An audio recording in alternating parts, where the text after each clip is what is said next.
This one thing that you're doing is ruining your sleep, your immune system, and your face shape. And it's something that we all do all day, every day. It's breathing.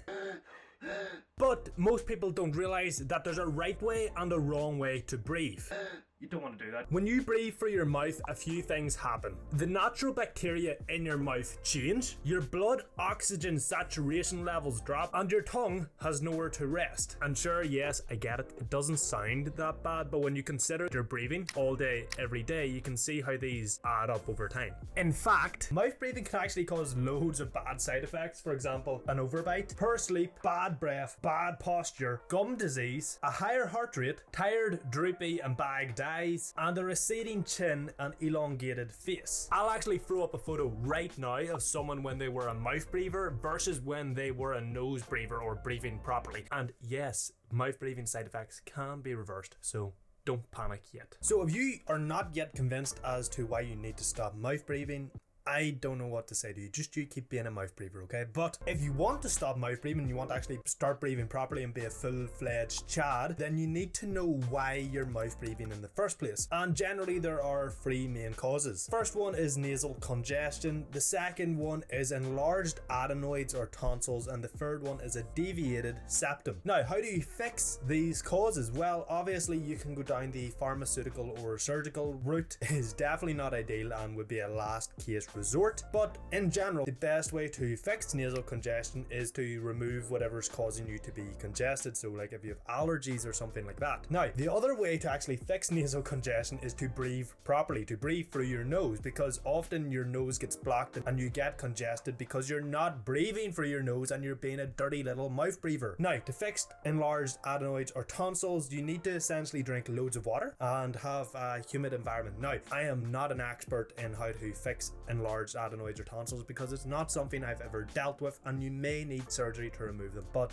you know, that's up to you. And to fix a deviated septum, you pretty much need to do the same things as fixing nasal congestion. Often deviated septums create or cause nasal congestion, but obviously to actually fix the deviated septum, stuff like nose strips can work. But again, I'm not an expert on fixing deviated septum, so you may need surgery, but again, up to you. But here's the thing, the major problem with mouth breathing is the habit you develop of it, because habits get stronger with reinforcement, and with mouth breathing, you are reinforcing that habit all day, every day. So even if you fix the causes, you still need to break the habit. Well, how can you do that? How can you break the bad, dirty little mouth breathing habit and start breathing properly? Well, let's get into that right now. So to fix your dirty little mouth breathing habit, you first need to remind yourself regularly. So obviously when you're trying to fix your dirty little mouth breathing habit, you obviously want to stop breathing through your mouth like you don't want to do that. You want to start breathing in through your nose. But of course, that is easier said than done. So you need to remind yourself throughout the day to breathe through your nose. Breathe correctly. Whether you have it written on your phone as your lock screen, or whether you have alarms set for every few hours, or whether you have post-it notes up all around the house, it's up to you. Just remind yourself regularly. Second thing you can do is actually practice box breathing. So box breathing is really simple. It's simply where you breathe in for 4 seconds, hold your breath for 4 seconds, breathe out for 4 seconds, and then hold that for 4 seconds. So for example, you would go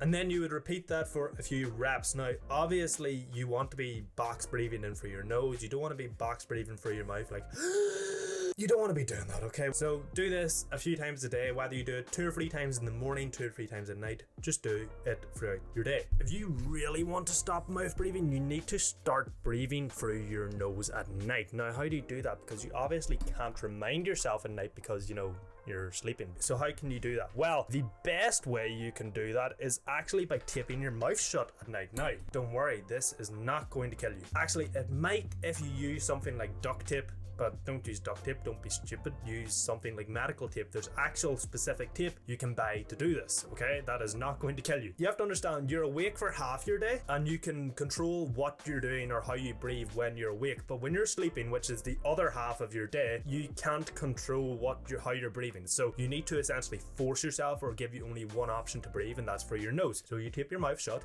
you will be fine, okay? Let me go get my tape. I'll show you the tape I use. So this is the tape that I use to tape my mouth shut when I sleep. It's a transport tape. It's a sort of medical tape, and essentially all you have to do, get like an inch of it, cut it off, and then just put it over your mouth like this, okay? Now, I can breathe through this, right? But it's enough to keep my mouth shut that I actually have to like force myself to breathe through my mouth, leaving when I'm sleeping I only have one option to breathe through my nose. Now, again, this isn't going to kill you because look, I can just take this off.